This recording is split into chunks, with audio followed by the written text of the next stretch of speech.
Bonjour Philippe, bonjour à tous et à toutes, Shalom Aleichem, pour cette émission pré-shabbatique, veille de Shabbat Aharemot Kedoshim, Shabbat qui va nous amener à la période des jours avec une grande lumière, puisque dimanche soir ce sera la Hilula de Rabbi Meir Balanes, Meir qui éclaire, le maître du miracle, ce sera Pessar Sheni, le deuxième Pessar, et puis vendredi prochain, ça commencera jeudi soir, ce sera Lag BaOmer, le 33e jour du Homer, jour de la Hilula de Rabbi Shimon Bar Yochai, un lien avec Rabbi Shimon Bar Yochai, dont nous aurons l'occasion de reparler tout à l'heure, dans une heure. Tiens, on parlera de Lag BaOmer, Rabbi Shimon Bar Yochai. Pour l'heure, j'aimerais revenir à ce jour très particulier. Oui, nous sommes aujourd'hui le 26e jour du Homer. 26, on bascule, on dirait, dans la deuxième moitié du Homer. 26, valeur numérique du nom de Dieu. Et c'est fort parce que voilà, c'est Parashat Kedoshim, Acharemot Kedoshim, Acharemot après la mort des enfants d'Aaron, une paracha qui parle surtout de Kippour, mais aussi d'autres sujets comme des mariages interdits, qui est aussi une paracha qui est lue le jour de Kippour. La paracha d'Acharemot, c'est une paracha qui est lue, c'est l'essentiel de la lecture de la Torah de Kippour. Et puis, deuxième paracha, Kedoshim Tiyu, vous serez saints. Alors c'est intéressant parce que Kedoshim Tiyu, c'est vous serez saints, ça a été adressé à l'ensemble, le Kol Hadat de Béné Israël, à tout l'ensemble des Béné Israël. On a l'impression de retrouver le rassemblement qu'on retrouve à Kippour, qui invite à la Kedusha, à la sainteté. Et on sait que d'avoir chez Bikdusha, une chose qui doit se faire avec Kedusha nécessite la présence d'un minyan, d'une Eda. Et Eda, c'est une assemblée. Et l'assemblée, on apprend que c'est pas moins que 10 personnes. Et quand on a 10 personnes, eh bien on peut faire la Kedusha, le Kaddish, ce qu'on appelle Davar chez Bikdusha. Même lire la Torah, c'est ce qu'on appelle Davar chez Bikdusha, et cette dimension. Et dans le Parasha Kedoshim Tiyu, j'aimerais réfléchir avec vous. Ça veut dire quoi? Vous serez saints, Kedoshim Tiyu. Est-ce que c'est un ordre? Est-ce que c'est une promesse? Est-ce que c'est un conseil? Cette appellation Kedoshim Tiyu, vous serez saints. Bien, permettez-moi une petite variation de réflexion sur Kedoshim Tiyu à la lumière de nos grands maîtres. Le Rambam Maïmonide, dans le Sefer HaMitzvot, va considérer l'ordre de Kedoshim Tiyu comme un ordre général. C'est pas une mitzvah spécifique qui est d'être kadosh. Non, c'est toute la Torah, elle est kedusha, toute la Torah est sainte, et quand on va réaliser toutes les mitzvot de la Torah, eh bien les mitzvot vont nous connecter, vont nous lier, vont nous faire nous hisser à cette dimension de kedusha. Comme quand on fait une mitzvah, on l'introduit avec une bracha, une bénédiction, qui est Asher Kiddeshanu b'mitzvotav, qui nous a sanctifiés par ses commandements, qui nous a sanctifiés par ses commandements. Donc le Rambam va nous dire, Maïmonide va dire, la sanctification, eh bien, elle passe par la réalisation de toutes les mitzvot. Quand chaque mitzvah qu'on fait, eh bien, ça nous relie à un autre aspect de la kedusha, de la sainteté. C'est donc général. C'est donc dans le positif, dans l'actif, que le Rambam Maïmonide va comprendre cette notion de « vous serez saint ». Alors que Rashi va mettre en avant, en se basant sur les commentaires qui ont précédé, « Perushim mina arayot ou mina avera » soyez séparés des fautes et de la avera. La notion de Kedoshim, c'est un ordre qui va dans le sens, d'après Rashi, d'une séparation, de savoir se séparer des mariages interdits, de tout ce qui va être une connotation d'impureté et notamment de faute. La faute qui peut être liée avec l'impureté, comme on l'a vu dans la paracha la semaine dernière, dans la paracha Tazria Metzora, avec Metzora, la personne qui est atteinte de lèpre, cette lèpre qui amène sur lui l'impureté, qui est liée avec la faute. Donc voilà, c'est savoir se séparer. Alors au niveau des choses qui sont interdites, Rashi met en avant donc l'obligation qu'on a de se séparer de ce qui est interdit, et en cela on arrive à la Kedusha. Le Ramban Nachmanide va dire non, la Kedusha nécessite de se séparer de ce que l'on aurait pu avoir droit. Kadesh atzmecha bemutarlach. Sanctifie-toi dans ce qui est permis. En fait, le Ramban Nachmani va dire que Kedoshim Tiyu, vous serez saints n'est pas un ordre, mais l'esprit de la Torah. C'est pour ça d'ailleurs que cette paracha devait être donnée à l'ensemble des enfants d'Israël. Il ne s'agit pas pour la Kedusha de l'apanage d'une certaine caste d'ermites. Non, ça s'adresse à tout le monde. Et c'est nous apprendre le fondement de la Torah, de ne pas être Naval Birshut Torah, un grossier personnage dans le cadre de la Torah. Oui, on pourrait ne pas transgresser des choses, rester dans le cadre de ce que la Torah ordonne et faire des choses qui sont pas bien. Eh bien, non. Kedoshim, si vous serez saints, la notion, cette injonction de Kedoshim Tiyu, c'est de savoir être dans l'esprit de la Kedusha des mitzvot. Et c'est ça ce que le Ramban Nachmanide met en avant. Cette notion de Kedusha, où on va le retrouver aussi dans le Orach Chaim HaKadosh, où il va dire que savoir s'éloigner, notamment des mariages interdits, savoir s'éloigner de ce que l'homme pourrait être tenté à se laisser aller, eh bien c'est là, quand on est dans des choses que on serait amené à vouloir, eh bien c'est là où la Kedusha va intervenir. Le Tam Vadaat, notre commentaire, va dire que la dimension de la Kedusha dans la mitzvot, c'est rajouter une plus-value de sainteté dans la mitzvah, ne pas réaliser une mitzvah comme une obligation, quelque chose qu'il faut faire, il faut... Non. La Kedusha dans la mitzvah, c'est donner une dimension de joie, de bonheur, d'adhésion à Kadosh Baruch Hu, d'enthousiasme, de se sentir dans cette mitzvah et de ressentir cette chose-là d'une façon très forte. Le Kiliakar, lui, va dire qu'il y a ici une récompense qui est donnée. Oui, vous faites la Kedusha, et bien quand vous êtes séparés, et vous allez vous séparer de ce qui... vous allez avoir droit à accéder à ce niveau extraordinaire qui s'appelle la sainteté, la Kedusha. Enfin, le Khatam Sofer va nous dire que en se séparant de la matérialité pour se rapprocher d'Hachem, eh bien on va adhérer à Hachem, on va se coller à Hachem sans oublier que nous sommes chair, matière, et de cette façon, il y a une obligation de réaliser ce qui se fait dans ce monde. Les mitzvot se font avec de la matière, souvent. Les téphilines, c'est avec de la peau, et on fait des mitzvot en mangeant, et tout cela va être cette dimension de Kedusha dont la femme a une clé très importante, parce que quand on parle de mariage, on parle de Kiddushin, la notion du mariage, une notion de Kedusha qui est très intense. Alors, sans plus tarder, je vous propose de retrouver une dimension de Kedusha liée à la femme en travers le Eshet Raïl, l'hymne à la femme vertueuse. C'est les derniers chapitres du livre de Michelet, qui est lu dans cette période, notamment dans les communautés séfarades, dont on va reparler après avoir écouté un petit passage de Eshet Raïl, en vocal bien évidemment.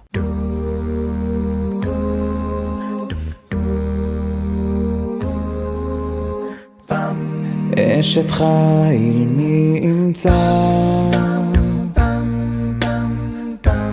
ורחוק מפניני מיכל בטח בלב בעלה ושלל לא יחסר אשת חיל מי ימצא ורחוק מפניני מיכל בטח בלב בעלה ושלל לא יחסר שקר אחר והבל היופי והבל היופי אישה יראת יראת השם היא תתעלה שקר אחר והבל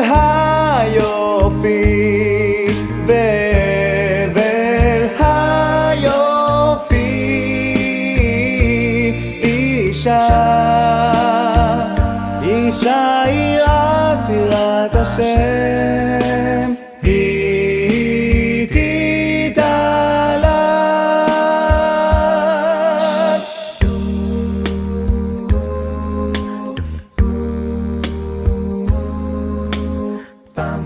אשת חיל מי ימצא, ורחוק מפניני מיכה, בטח בלב בעלה, ושלל ושלל לא יחסר. אשת חיל מי ימצא, ורחוק מפניני מיכה, בטח בלב בעלה, ושלל ושלל לא יחסר. שקר אחר והבל היופי, והבל היופי, אישה, אישה יראת יראת השם, היא תתעלה. שקר אחר והבל היופי, והבל היופי, אישה, אישה יראת יראת השם, היא תתעלה.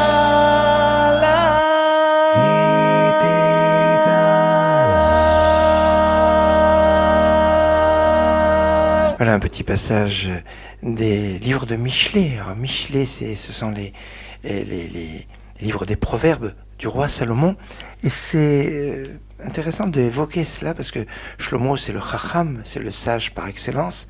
Il était le fils de Bathsheba.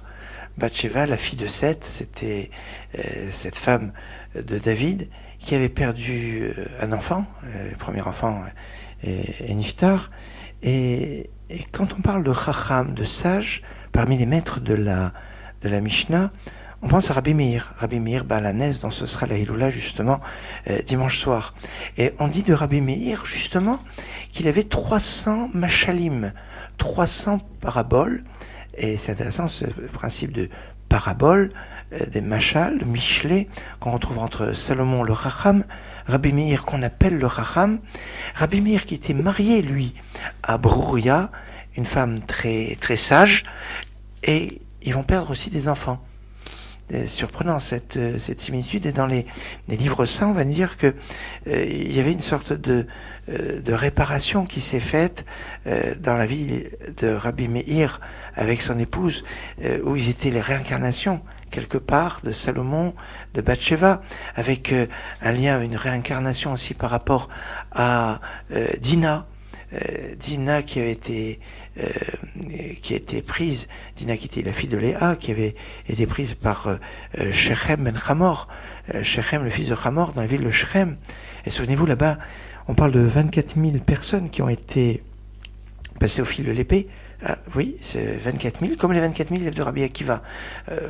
Et ils avaient dit, Né Rechavat Yadaim, là c'est une terre qui est large, Rechavat. Et Rechavat, c'est exactement les initiales de Rabbi Hanina ben Teradion, le père de Brouria, le beau-père de Rabbi Meir, et qui va avoir une fille qui va être prise, qui a failli se trouver dans une situation comme Dina, être violée, et Rabbi Meir va la sauver. Et c'est en la sauvant qu'il y a la fameuse phrase de Ela de Meir Aneni, Dieu de Meir, Dieu qui éclaire, au lieu de Rabbi Meir, Hanini, réponds-moi, comme clé de réparation par rapport à ce qui s'est passé à Shrem. Shrem, qui est une ville très risquée, une ville pas recommandable, on dit dans les textes. Et il y a ici une sorte de reprise de l'histoire et entre Rabbi Meir, Broria, Rabbi Meir, c'est celui qui éclaire. Baruch, c'est Broria, le nom de Broria, le nom de sa femme, c'est ce qui est raffiné. L'interdiction Shabbat de Borer, c'est l'interdiction de séparer, de trier. Et c'est ça, Broria, c'est cette clarté qu'elle avait dans son approche, au point qu'elle va donner une leçon même à Rabbi Meir, comme à d'autres. Rabbi Meir qui avait des personnes qui lui causaient du tort, et il va vouloir les maudire, et son épouse va dire mais non, mais il est marqué dans le verset Itamu Chattaim Minaretz Urshaim Odeinam. Il n'y a pas marqué Itamu Chotim, il n'y a pas marqué que terminent les fauteurs, mais Chattaim, c'est-à-dire les fautes, que se terminent les péchés, les fautes, Urshaim Odeinam. Et alors, s'il n'y a plus de fautes, il n'y aura plus de fauteurs, il n'y aura plus de méchants. Prie pour qu'ils fassent teshuva, et ce sera la meilleure façon d'anéantir leur méchanceté. Rabbi Meir va écouter sa femme, et il va prier pour qu'il fasse teshuva, et ces personnes, donc, qui étaient peu recommandables à la base, vont faire teshuva. Alors ça, c'est Rabbi Meir, celui qui éclairait les yeux des sages, qui avait cette puissance de pouvoir démontrer une chose et son contraire, démontrer que si quelque chose est tamé, est impur, il pouvait démontrer de 49 façons qu'il avait une puissance de pouvoir le faire sortir de cette impureté par la déduction de l'étude. C'était comme une sorte de repêchage qu'il pouvait faire, même de l'impur, pour l'amener à la pureté. Mais attention, Rabbi Meir n'était pas celui qui faisait que tout et n'importe quoi, parce qu'il était aussi en mesure de pouvoir préciser que si on retrouve quelque chose de tahor, de pur, de le démontrer qu'il n'était pas si pur que ça, et qu'il pouvait être impur, et cela, de le démontrer aussi de 49 façons. C'est pour ça qu'on n'a pas fixé la halakha comme Rabbi Meir, parce que lo yardu les sauvedates, on ne pouvait pas arriver à la profondeur de sa connaissance. Ça, c'était Rabbi Meir. Rabbi Meir Balanes, avec cette notion de cette connaissance, cette puissance de la pensée qu'on retrouve dans cette dimension de Kedoshim. Vous serez saints, Kedoshim Tiyu.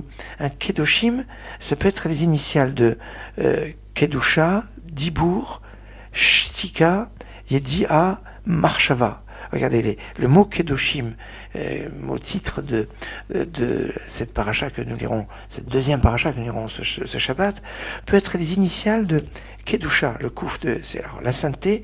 La sainteté va pouvoir passer par le canal de Dibour, la parole, comme on le voit dans la paracha qu'on a eu la semaine dernière, où par la parole négative, une personne pouvait contracter l'impureté de la lèpre, et qui n'est pas une maladie cutanée, mais qui est une maladie spirituelle, morale, et qui rendait la personne impure.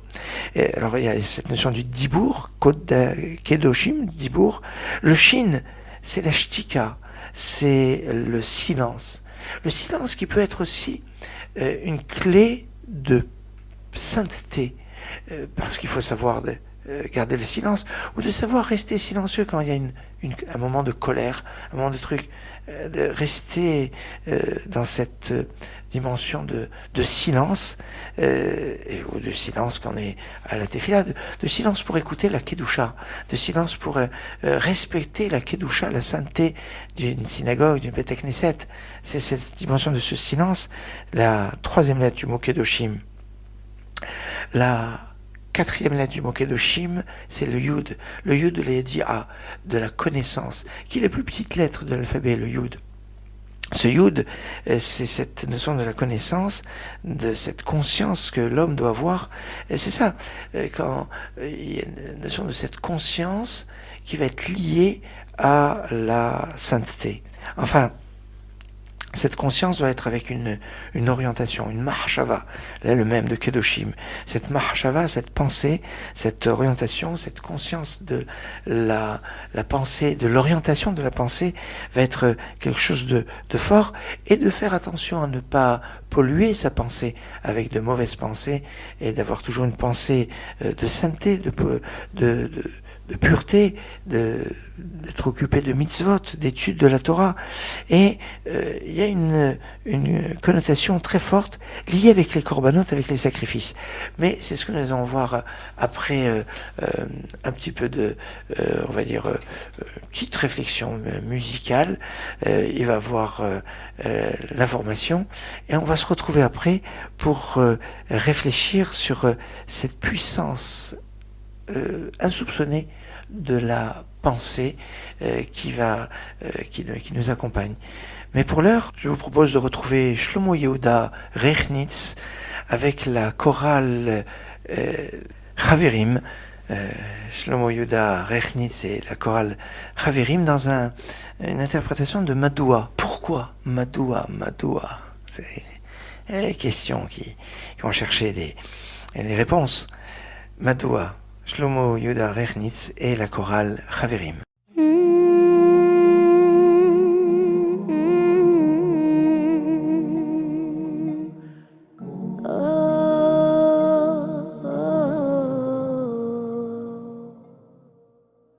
צדיק אתה השם, כי יריב אליך. אך משפטי אדבר אותך. מדוע דרך רשעים צלחה. שאלו כל בוגדי בגר, ריבונו של עולם, מדוע? צדיק אתה השם, כי יריב אליך. אך משפטים אדבר אותך. מדוע דרך רשעים צלחה. שאלו כל בוגדי בגד, ריבונו של עולם, מדוע? איש בר לא ידע, וכסיל לא יבין את זאת. עננו השם, השם עננו, אבינו עננו. איש בר לא ידע, וכסיל לא יבין את זאת. עננו השם, השם עננו, אבינו עננו. מדוע חמויל אלוהי לא לכו. מדוע השם ממעמקים כוסיכו. מדוע ענני בימי שישכו. מדוע חמויל אלוהי לא לכו. מדוע השם ממעמקים כוסיכו. מדוע חוננו ועננו והושיענו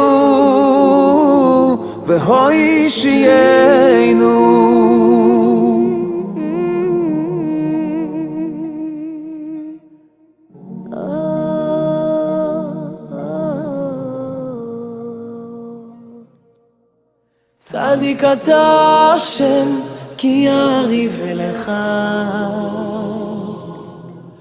אך משפטים אדבר אותך.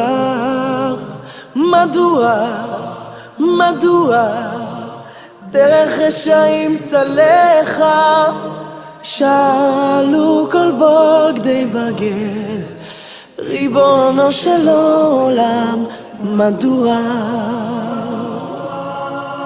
צדיק אתה השם כי יריב אליך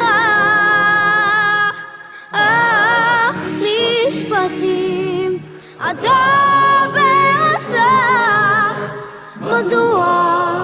מדוע דרך רשעים צלחה שאלו כל בוגדי בגד ריבונו של עולם מדוע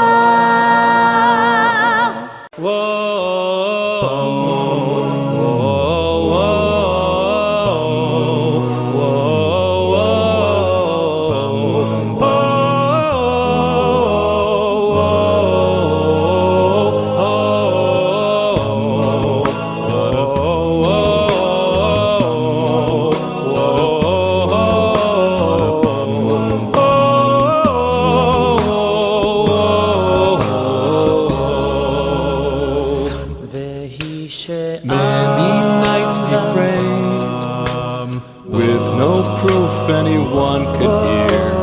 In our hearts a hopeful song we barely understood. והיא שעמדה לאבותינו, והיא שעמדה לאבותינו ולנו, שלא אחד בלבד עמד עלינו לכלותנו, עמד עלינו לכלותנו. Now we are not afraid, although we know there's much to fear. We were moving mountains long before we knew we could. There can be miracles when you believe. When you believe, though hope is frail, it's hard to kill. Who knows what miracles you can achieve? you can achieve. When you believe, somehow you will. You will when you believe. When you believe. When you believe. When you believe. When you believe. When you believe. When you believe. When you believe. When you believe. When you believe. What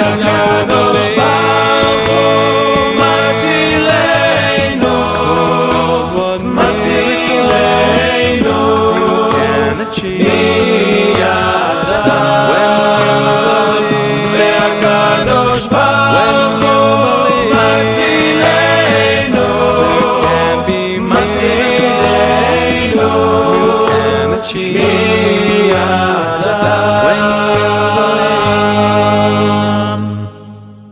Revenons sur la puissance de la pensée, l'importance de la pensée, car dans la paracha que nous lirons ce Shabbat, notamment la paracha Kedoshim, on fait référence à cette pensée qui va accompagner les sacrifices.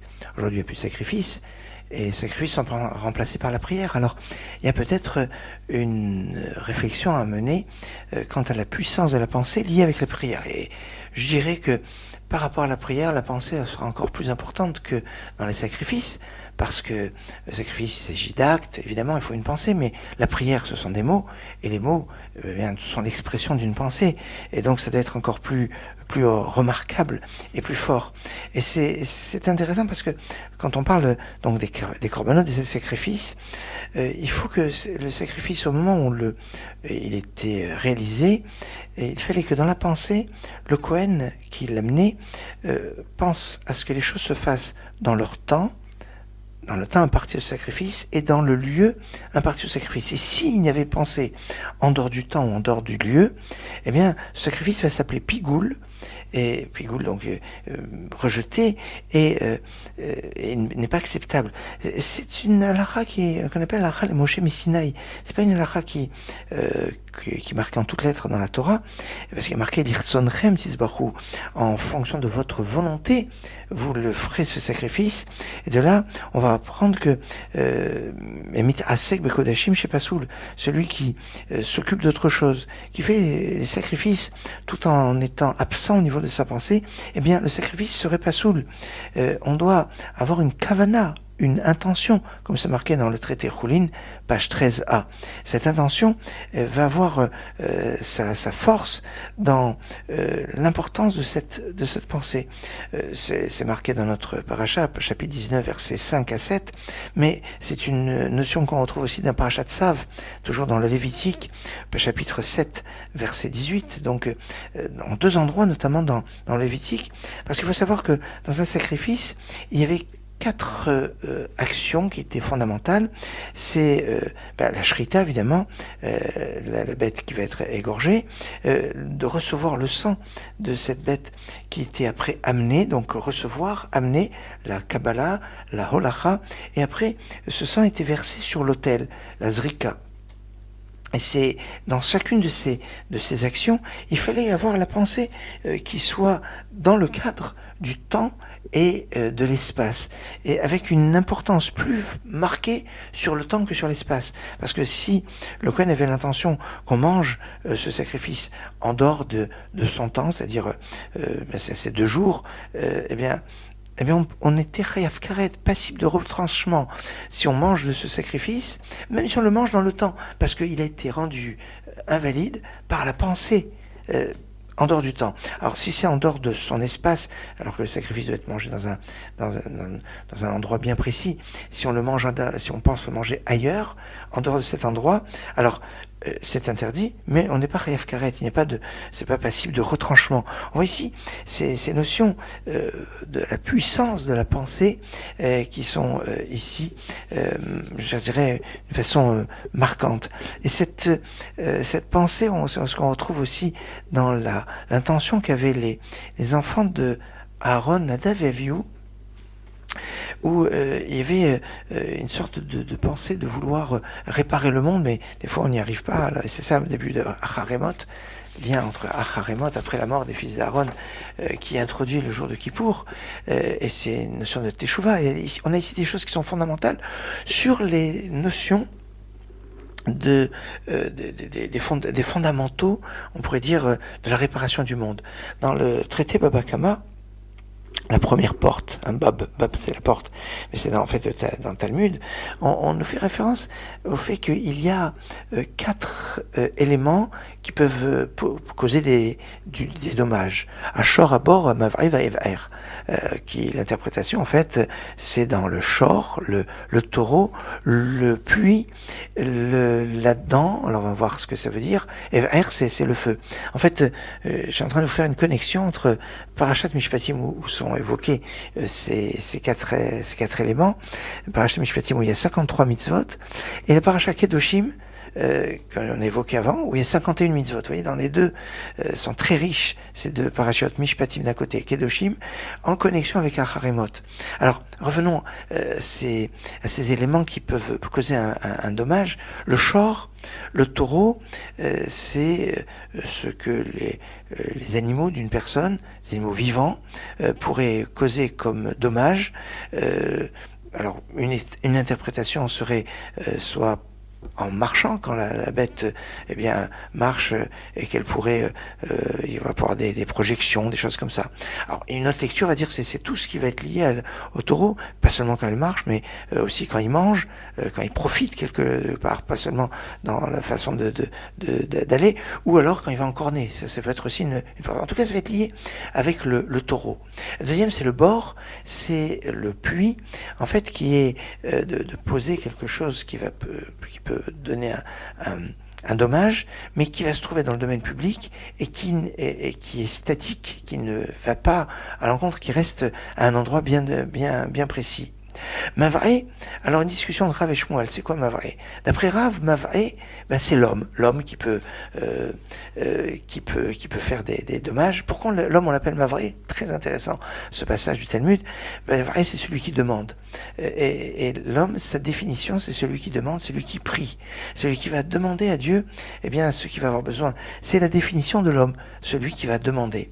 Alors que Shmuel va dire Mav'e, non, en fait, c'est quelque chose qui va se dévoiler, qui se dévoile et qui est recouvert. C'est la dent. En fait, ça fait référence au bien de l'homme, un animal de l'homme qui va profiter en profitant des choses et qui va faire des dommages en broutant par exemple le champ de son voisin. Et c'est ça, ce serait ça Mav'e. Alors Mav'e, cette interprétation, l'autre interprétation. Et V'er, c'est le feu. C'est quand une personne va causer un dommage où il va avoir l'association avec une force extérieure. Le feu, il va avoir le vent, et des choses qu'on maîtrise pas forcément. Voilà les éléments de ce qui pourrait causer un dommage.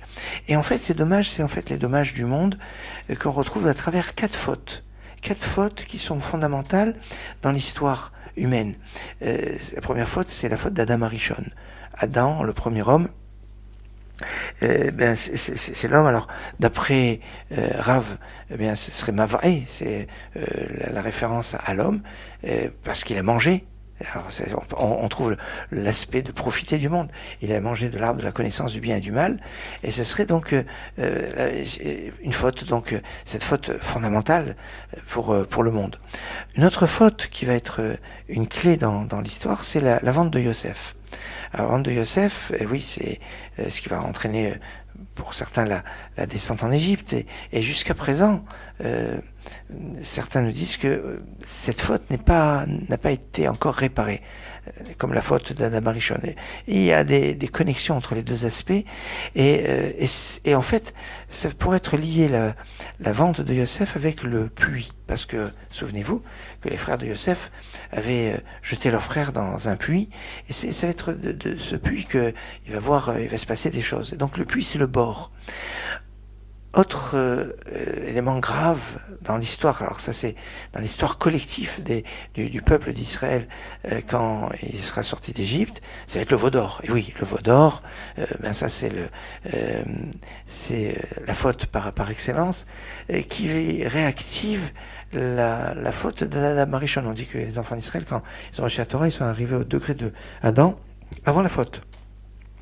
Alors il y a comme une sorte de réactivation des choses, et ça, le veau va nous faire penser au shor, au taureau, le shor, parce que c'est le père du veau, et puis en fait la dernière faute des 4 qui sont fondamentales, c'est les explorateurs, la faute des explorateurs qui va générer le jour le plus triste du calendrier, le jour de deuil par excellence, le 9 Av, et de ce lien lié avec la parole, c'est-à-dire le souffle, c'est le feu qui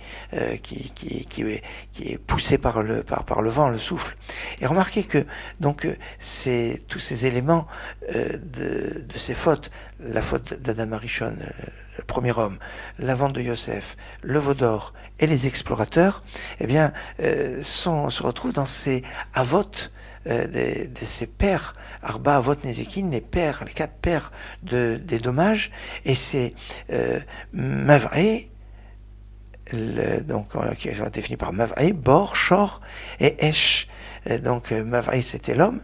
Et regardez que le début de la paracha, Achare Mot.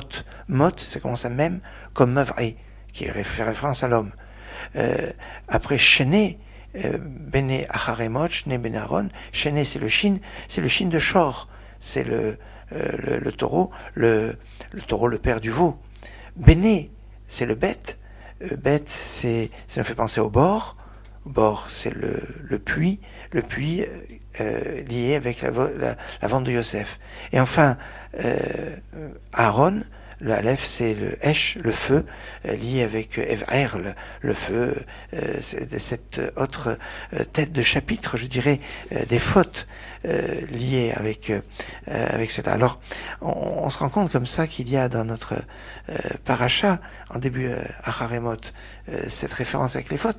On n'imagine pas à quel point il peut avoir des allusions qui sont puissantes. Je donne juste une autre réflexion sur la paracha. L'otochlou à la dame, vous mangerez pas sur le sang.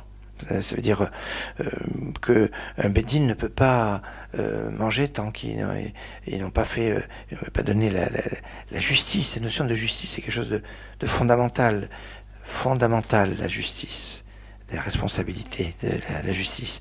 Bon, en tout cas, ici, il va y avoir l'otochlou à la dame, on va dire, ne mangez pas tant que vous n'avez pas prié pour votre sang, c'est-à-dire l'interdiction de manger avant la prière. Et c'est très intéressant parce que dame, le sang, vers l'Amérique 44, eh bien, il y a 44 bénédictions que l'on doit faire avant de manger, avant de faire un repas. On les retrouve, il y a 19 bénédictions des shachar, des bénédictions du matin. Dans la préparation à la prière, que ce soit les psuké des Imra, les psaumes qu'on lit qui sont encadrés d'une bénédiction avant et une bénédiction après, Baruch Shamar et Ishtabar, ou le schéma où il y a 3 bénédictions, ça fait 5. Et puis après, on a les 19 bénédictions de la Mida, et on a déjà 43 bénédictions. On va rajouter la Netziat Yadayim, quand on fait la Netziat avant de manger du pain, le Motzi, et bien voilà, on arrive aux 45 bénédictions. Le torchlou, on ne peut pas manger tant qu'on n'est pas arrivé à ces 45 bénédictions. Ça peut être une sorte de réflexion. D'après le Zohar, c'est très, très grave, la notion de parler, de manger avant la tefila. Mais j'aimerais vous évoquer, dans les jours qui arrivent, un jour très, très spécial qui est Pessar Sheni, le deuxième Pessar. En fait, c'est la fête du particulier. Parce que si on est impur, on dit, eh bien, on peut amener l'agneau pascal au deuxième Pessar. Mais ça, c'est si on est un particulier. Si toute la communauté est impure, Touma ou Torah Betsibour, si c'est toute la communauté qui est impure, eh bien, là, on pourra amener le sacrifice agneau pascal même dans l'impureté, parce que Touma ou Torah Betsibour, c'est la particularité du Korban Pessar, alors que ça n'existe pas pour tous les autres sacrifices. La notion de pureté et d'impureté, c'est notamment dans le lien avec les sacrifices, avec l'autel, avec le Beth Amikdash. C'est une fête aussi qui va être une fête de la volonté de ceux qui étaient impurs et qui ont demandé à Moshe, mais pourquoi est-ce qu'on serait diminué alors qu'on a fait une mitzvah, on a porté le cercueil de Yosef, on s'est occupé de Nadav et Avihu, suivant les discussions. Mais attention, cette volonté de ces personnes qui voulaient faire la mitzvah va rester évidemment dépendre de la volonté d'Hachem. Et on demande à Hachem, et c'est Dieu qui va dire, et attention, il va dire, non, vous n'allez pas faire le sacrifice, l'agneau pascal, dans 3 jours, ou le temps que votre impureté va passer. Dieu va fixer à quel moment, alors qu'ils étaient 30 jours avant Pessar Sheni, on était pendant la fête de Pessar, juste avant la fête de Pessar, où ils ont dit, mais comment est-ce qu'on va faire? Et Dieu va dire, c'est dans 30 jours. C'est de là qu'on apprend le principe d'apprendre 30 jours avant la fête, les lois de la fête. Mais ce qui était très intéressant, c'est que Dieu va rajouter dans l'ordre, celui qui est impur ou celui qui est bédérer rechoka, celui qui est dans un chemin éloigné. Intéressant cette possibilité de rattrapage de mitzvah, du mitzvah fondamental, au cas où si on est éloigné, sur un chemin éloigné. Mais on peut se poser la question, la fête de Pessar Sheni correspond pas à un événement historique. Mais pourtant, il y a, d'après le Zohar, dans le Raya Memna sur la Parashat Be'alotra, une notion très intéressante, c'est qu'on nous dit que à ces dates-là, date de Pessar Sheni, du deuxième Pessar sera dimanche soir, dimanche lundi, eh bien les portes du ciel sont ouvertes. Pendant 7 jours. Pendant 7 jours, les portes du ciel sont ouvertes depuis le 14 Iyar jusqu'au 20 Iyar. Intéressant parce que vous regarderez dans Parashat Be'alotra, dans le livre des Nombres, chapitre 10, verset 11, là-bas on a dit « Vaï b'ashana Shenit », ce fut la 2e année, « B'chodesh Hasheni », au 2e mois, « Be'esrim b'chodesh », le 20 du mois. le deuxième mois, c'est le mois d'Iyar, c'est le mois dans lequel nous nous trouvons. Le 20 du mois, Na'ala Ayanan, la nuée s'est levée, mais à la Mishkan, et ça va être le départ des enfants d'Israël, Vaïsou ben Israël, les Masrehem, mais Midbar Sinaï, ils partent du mont Sinaï. Ce mont Sinaï, ils sont arrivés le 1er Sivan, pratiquement un peu moins d'un an avant, on a reçu la Torah. Vaïshkon et Anan Bamidbar Paran, et la nuée va résider, va planer dans le désert de Paran. Alors il y a des discussions. Alors, halachiquement, le plus connu, c'est que le jour donc de Pesach Sheni, on fait pas Tachanunim, on fait pas de supplication. Mais il y en a qui font pas de supplication jusqu'au 21 Iyar, puisque les portes du ciel sont ouvertes. Il y en a qui ont dit non, c'est pas possible qu'on fasse pas Tachanun jusqu'au 21 Iyar, puisque on nous précise dans Shulchan Aruch que le 18 Iyar, qui est le jour de Lag BaOmer, sera vendredi prochain, dans 8 jours, on ne fait pas Tachanun. Si on nous précise qu'on fait pas Tachanun le 18 Iyar, ça veut dire qu'avant et après on fait Tachanun. Sinon on n'oserait pas préciser. Alors ce qui est plus connu dans le Pesach Sheni, c'est ce qu'on va consommer de la matzah, puisque c'est Pesach Sheni, le deuxième Pesach. Aujourd'hui, on n'a pas d'agneau pascal, alors pour le remplacer par la matzah. Alors oui, il y a certains qui ont l'habitude de manger la matzah. Quand manger la matzah? Alors certains le mangent le 14. Le plus classique, c'est de manger le 14, mais c'est pas très logique, parce que l'agneau pascal, dans le rattrapage, était amené le lendemain dans l'après-midi, le 14 dans l'après-midi.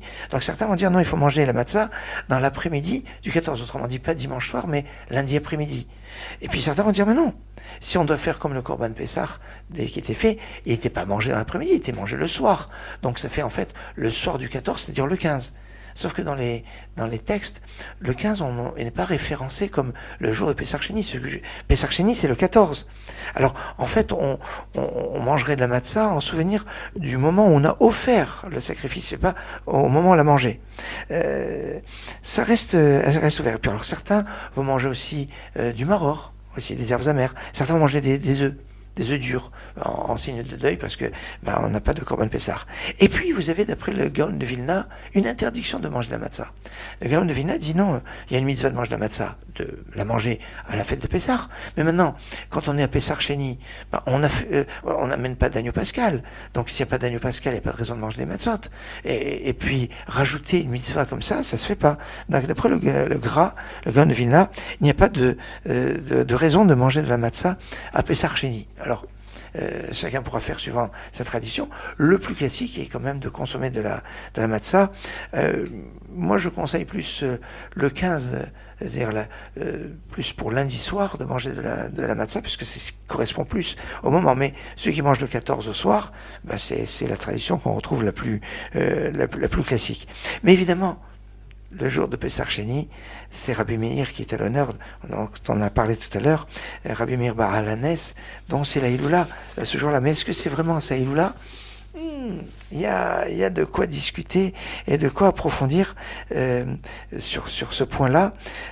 Certains d'ailleurs vont à la tradition de Safed, de Tzfat, et d'aller sur la tombe de Rabbi Yehuda Bar Ilai aussi, le jour de Pesach Sheni, Rabbi Yehuda Bar Ilai qui est à côté de Tzfat, à côté de Safed.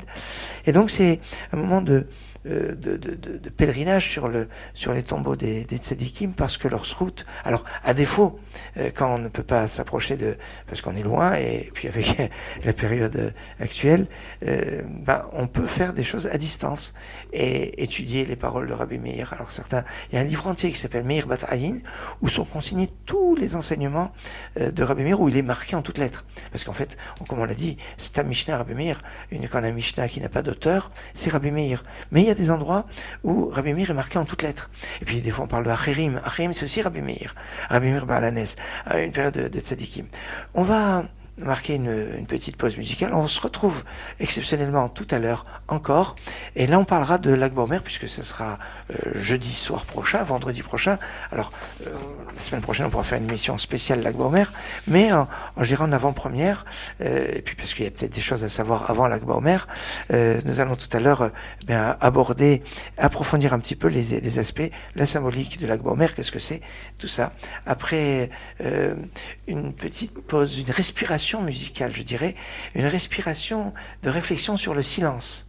Le silence? Oui, regardez, plutôt écoutez. Hello darkness, my old friend. I've come to talk with you again because a vision softly creeping left its seeds while I was sleeping, and the vision that was planted in my brain still remains within the sound of silence. In restless dreams I walked alone, narrow streets of cobblestone, neath the halo of a street lamp. I turned my collar to the cold and damp, when my eyes were stabbed by the flash of a neon light that split the night and touch the sound of silence. And in the naked light I saw 10,000 people, maybe more, people talking without speaking, people hearing without listening, people writing songs that voices never share, and no one dare disturb the sound of silence. Fool said I, you do not know, silence like a cancer grows. Hear my words that I might teach you, take my arms that I might reach out to you. But my words like silent raindrops fell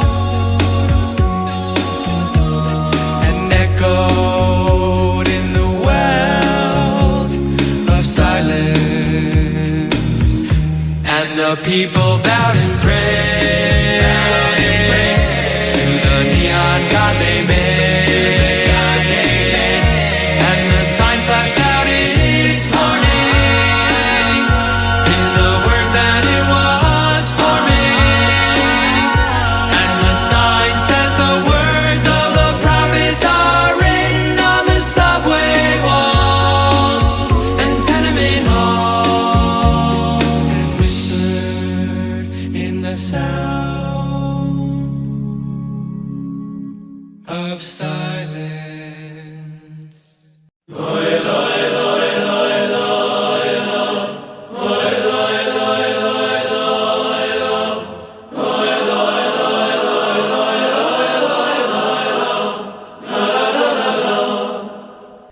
J'aimerais dans ce moment partager avec vous de réfléchir sur Lag BaOmer. Alors, déjà, que veut dire Lag BaOmer? Lag, c'est une valeur numérique de lettres Lamed. C'est 30, Gimel, c'est 3, ça fait 33. Lag BaOmer, le 33e jour du Homer, c'est un jour spécial. Alors, on a l'habitude de l'appeler la Hiloula de Rabbi Shimon Bar Yochai. Hiloula, littéralement, ça veut dire le mariage. Et bien, on comprend dans le mariage le jour de la disparition. Et donc, le jour de la Hiloula, qu'on parle de Hilulot, le jour de disparition de Tzadikim. Et c'est un peu compliqué, cette histoire, parce que le Chida, Rabbi Chaim Yosef David Azolai, avait expliqué, comme ça, comme de nombreux maîtres, que c'était le jour de la disparition de Rabbi Shimon Bar Yochai.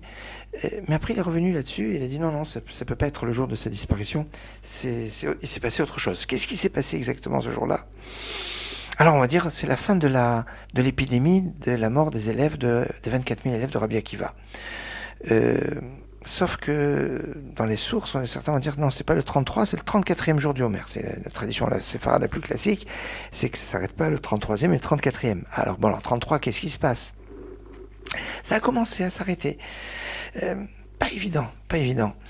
Alors certains vont dire non, c'est que Rabbi Akiva aurait dû mourir.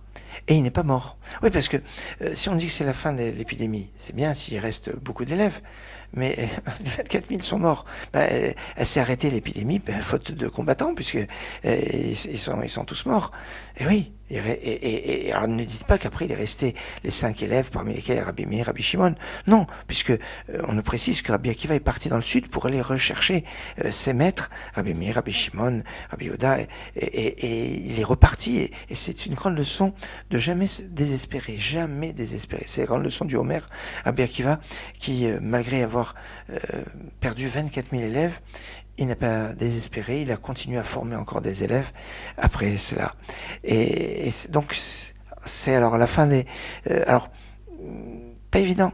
Alors, on va parler de Rabbi Shimon Bar Yochai. Rabbi Shimon Bar Yochai serait sorti à ce moment-là de la grotte où il était resté pendant d'abord 12 ans et après 12 mois. C'est intéressant. 12 mois, 12 ans. Pourquoi 12 mois après? Parce que le jugement des méchants n'est que de 12 mois. Hein. C'est tout le principe du Kaddish qui se fait 11 mois pour ne pas considérer ses parents comme des Rechaïm, comme des méchants. Mais ce principe, on le retrouve ici. Alors 12 ans, 12 mois, après ça fait 13 comme une bar mitzvah. C'est peut-être le jour où Rabbi Shimon Bar Yochai a dévoilé les secrets de la Torah. Alors là, c'est peut-être ici quelque chose de fondamental, parce que lag, à l'envers, ça fait gal, c'est dévoiler. Peut-être le jour où Rabbi Shimon Bar Yochai a reçu son ordination. Donc c'est un jour très spécial. Alors, il y a plusieurs traditions qui existent par rapport à ce jour-là. Dans les traditions ashkénazes qui ont commencé le deuil du Homer à partir du début du mois de Iyar, ils font une interruption juste le jour de l'Ag Bomer, permettent les mariages, etc., le jour de l'Ag Bomer, après ils continuent le deuil. La tradition séfarade la plus classique est de marquer le jour de l'Ag Bomer avec un côté festif, mais de marquer la fin du deuil que au 34e jour du Homer, sauf cette année. Oui, parce que cette année, comme le 33e jour du Homer, c'est veille de Shabbat, on va pas rester... on pourrait avancer donc la fin du deuil à la veille de Shabbat, parce que c'est... le 34e jour, c'est le Shabbat, donc ça se fait pas de rentrer comme ça dans le deuil. Mais voilà, c'est un jour où il y a un côté festif, au point que certains ne mangent pas des œufs durs le jour de l'Ag Bomer. C'est une petite tradition que j'ai vue comme ça, parce que les œufs durs sont synonymes de deuil. On multiplie les allumages de bougies. Et d'ailleurs, si on n'a pas la possibilité d'aller à Méron, à l'endroit où est enterré Rabbi Shimon Bar Yochai, eh bien on peut étudier là où on se trouve les enseignements de Rabbi Shimon Bar Yochai et de se réjouir, parce qu'on dit Pashtout et de Rabbi Shimon bechol haolam. Rabbi Shimon Bar Yochai a la possibilité d'étendre son influence sur l'ensemble du monde. Alors c'est voilà, où qu'on puisse se trouver, on s'attache à Rabbi Shimon Bar Yochai, on allume une lumière en son honneur, plusieurs, et notamment on étudie ses paroles. On a que ce soit dans le Zohar, que ce soit dans la Mishnah, c'est bon, les enseignements qui sont de la Kabbalah, c'est un petit peu plus, mais il y a quelque chose. Mais c'est un jour qui est très lié avec tous les tzadikim. Certains vont, alors c'est là aussi du Rama, Rabbi Moshe Isserles, le grand maître ashkénaze qui est enterré à Cracovie. Et oui, alors il y en a qui vont sur la tombe de Rabbi Akiva, le maître de Rabbi Shimon Bar Yochai. Certains vont à Rabbi Meir, qui était donc l'ami de Rabbi Shimon Bar Yochai. Certains vont chez Rabbi Yehuda Bar Ilai. Le principe, c'est d'être attaché aux tzadikim, d'allumer des lumières en l'honneur des tzadikim. Et il y avait des traditions aussi qui veulent que ce jour-là, les enfants sortent dans les forêts et vont avec des arcs. Certains ont dit ah ouais non, c'est parce que c'est l'histoire de la révolte des élèves de Rabbi Akiva qui s'étaient révoltés contre les Romains, c'est l'époque de Bar Korba, la grande révolte. Bon, mais c'est bon de se souvenir quand même que Rabbi Shimon Bar Yochai, pendant toute sa vie, il n'y a pas eu un seul moment l'arc-en-ciel. Vous savez, l'arc-en-ciel apparaît quand Dieu aurait dû détruire le monde et se souvient de l'alliance qu'il a établie avec Noé, et que de ne plus détruire le monde. Ça veut dire qu'on était à un moment où le monde aurait pu être détruit, donc c'est terrible. Et on est sauvé grâce à l'arc-en-ciel. Mais l'époque de Rabbi Shimon Bar Yochai, il avait un mérite tel qu'il n'y avait pas besoin d'arc-en-ciel. Et c'est pour ça que les enfants sont avec l'arc. Et alors, on trouve cette histoire d'arc qu'on retrouve chez Tzadikim, toute une avoda, tout un culte qui existe autour de cette histoire de l'arc. Et puis, certains ont l'habitude de manger des caroubiers. parce que c'est ce que Rabbi Shimon Bar Yochai mangeait dans la grotte où il est resté pendant, donc on a dit 12 ans plus 12 mois. Au bout de 12 ans, quand il sortait, il ne supportait pas de voir que les personnes s'occupaient du monde et laissaient l'étude de la Torah. Alors tout ce qu'il voyait le détruisait. Dieu a dit, vous êtes sortis de la grotte pour détruire mon monde, retournez dans la grotte. Ils sont restés pendant encore 12 mois. Et le fils de Rabbi Shimon Bar Yochai qui l'accompagnait à la deuxième sortie, eh bien, continuait à détruire, il comprenait toujours pas, et Rabbi Shimon a réparé ce que Rabbi Elazar provoquait par son regard destructeur. Et jusqu'au moment où, c'était une veille de Shabbat. Oui, voilà, comme ça, veille de Shabbat. Et puis ils ont croisé une personne qui était avec 2 branches de myrte, et qui était en train de courir. Il dit, qu'est-ce que tu fais? Il dit, je suis en l'honneur de Shabbat, j'ai pris des feuilles de myrte pour faire la bracha de Bessamim. Vous savez, c'est très important de faire bénédiction sur des herbes odoriférantes des aromates, et notamment des branches de myrte, quand même, la même qu'on prend pour la fête de Sukkot. Et il voit avec ce rehan, comme on l'appelle en langue vernaculaire, donc ces feuilles de myrte. Et il dit donc voilà, c'est pour faire la mitzvah de faire la bracha de Bessamim, parce que vous savez que le jour du Shabbat, il nous manque des bénédictions pour faire 100 bénédictions par jour, et on peut les compléter notamment avec Bessamim. C'est pas que le samedi soir, au moment de l'Havdalah, on fait Bessamim. C'est bien de faire le vendredi soir, de faire un samedi midi, de faire comme ça, chaque Seuda Bessamim. Et là, ils avaient rencontré cette personne âgée avec 2 branches de myrte. Et alors il dit, mais pourquoi t'en as pris 2? Avec une seule, ça te suffit pour faire la bracha? Et il a répondu, non, parce que une par rapport à Zachor et Yom HaShabbat, et l'autre par rapport à Shamor et Yom HaShabbat. L'une parce qu'il est marqué souviens-toi du jour du Shabbat, et l'autre parce qu'il est marqué garde le jour du Shabbat. Et là, ils se sont rendus compte que il faisait ses mitzvot avec beaucoup de raffinement, beaucoup de nuances, beaucoup de finesse. Et c'est ça, faire les mitzvot avec finesse, avec raffinement, c'est quelque chose qui est important. Et ce qui va quelque part assurer Rabbi Shimon Bar Yochai et son fils. Alors, il y a un lien avec c'est un jour qui est fort pour la refoua, pour la guérison, qu'Hachem envoie une guérison complète, comme on voit Melech Rofé Neman Verahaman, le roi qui guérit, qui est fidèle et qui est miséricordieux. Les initiales de Melech Rofé Neman Verachman, ça fait Méron. Méron, là où est enterré Rabbi Shimon Bar Yochai. C'est le jour de l'Ag Baomer, c'est un jour qui est aussi Mesougal, qui est pour la Parnassa. On peut prier pour la Parnassa. Les portes du ciel sont ouvertes pour la Parnassa, parce que d'après le Khatam Sofer, c'est le jour où on a commencé à recevoir la manne. La manne, c'est lié d'une façon très forte avec la Parnassa. Et puis, toutes sortes de prières sont très facilement agréées à ce moment-là, avec plus de simcha, de joie pour le monde entier, de la joie de Rabbi Shimon Bar Yochai. C'est ce que je voulais vous faire partager en cette veille de Shabbat. Acharemot Kadoshim. Alors, quand on est dans le Shabbat, il y a toute la perspective de la semaine qui arrive de la Kedusha. C'est pour ça que quand on a Rosh Chodesh dans la semaine, on fait la bénédiction du mois pour le Rosh Chodesh qui arrive, que quand on est le Shabbat qui précède Pessah, eh bien, c'est Shabbat Agadol, le grand Shabbat. Le Shabbat qui précède Purim, c'est Shabbat Zachor, souviens-toi de ce que tu as fait à Amalek. Comme ça, non. Quand on est le Shabbat qui précède le grand événement, c'est lié avec cela. Et là, c'est un peu dans ce principe-là où j'ai voulu vous parler de Rabbi Meir et maintenant de Rabbi Shimon Bar Yochai de l'Ag Baomer, pour que Zechutam Yaganenu, que leur mérite, nous protège. Shabbat Shalom, Git Shabbos, Shabbat Shalom, Umevorach, Shabbat Shalom Philippe. La la la la la la la la la la la la la la la.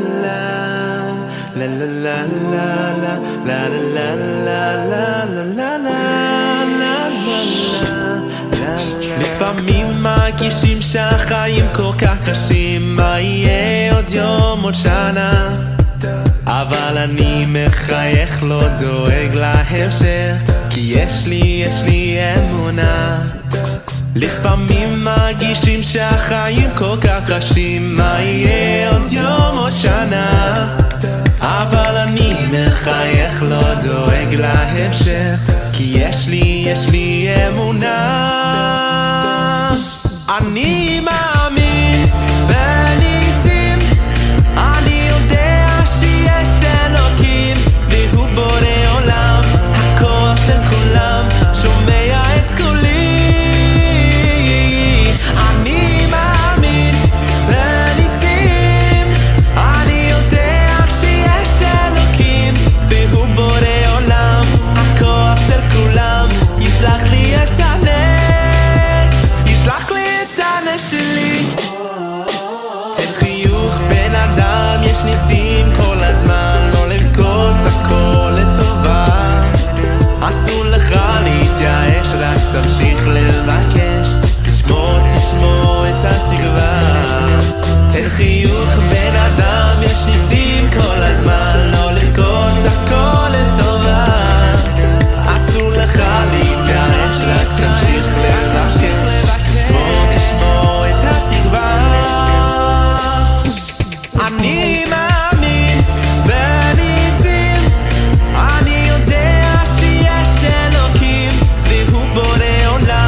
Yedir nefesh Oyov Rachamon Mishoich Abdecha El Ritzoynecha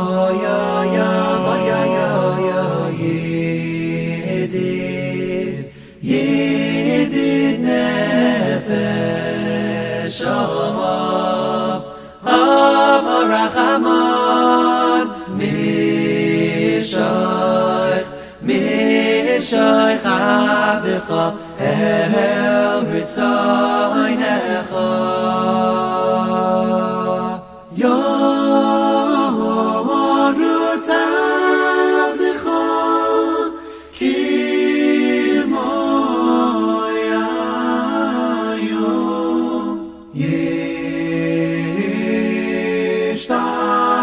Yishtachaver El mul adorecha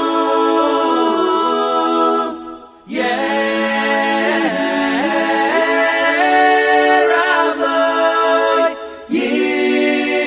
Yedidai Secha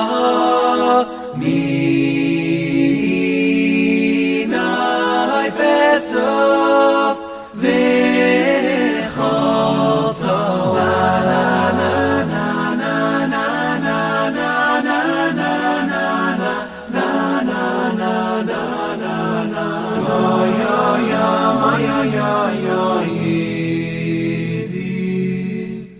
Yedid nefesh Av Rachamon Mishoich Abdecha El Ritzoynecha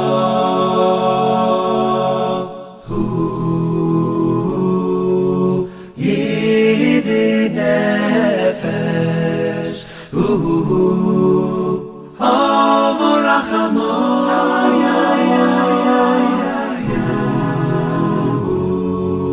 Mishoich Abdecha El Ritzoynecha Yarut Abdecha Ki moyayo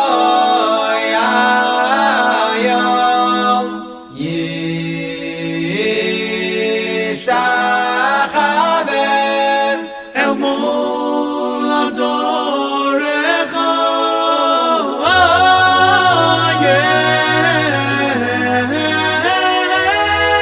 Yeravai Yedidai Secha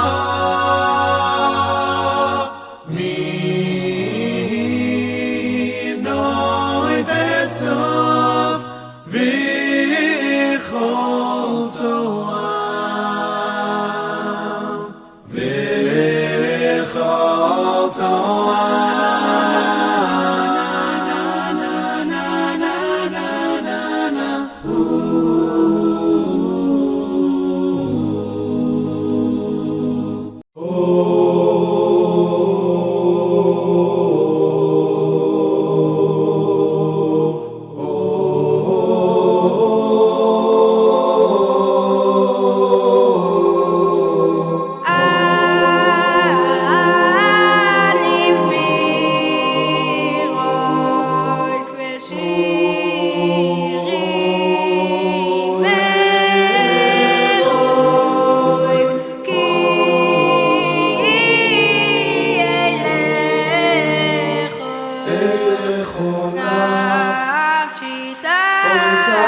לא דס כל עוזוי דחו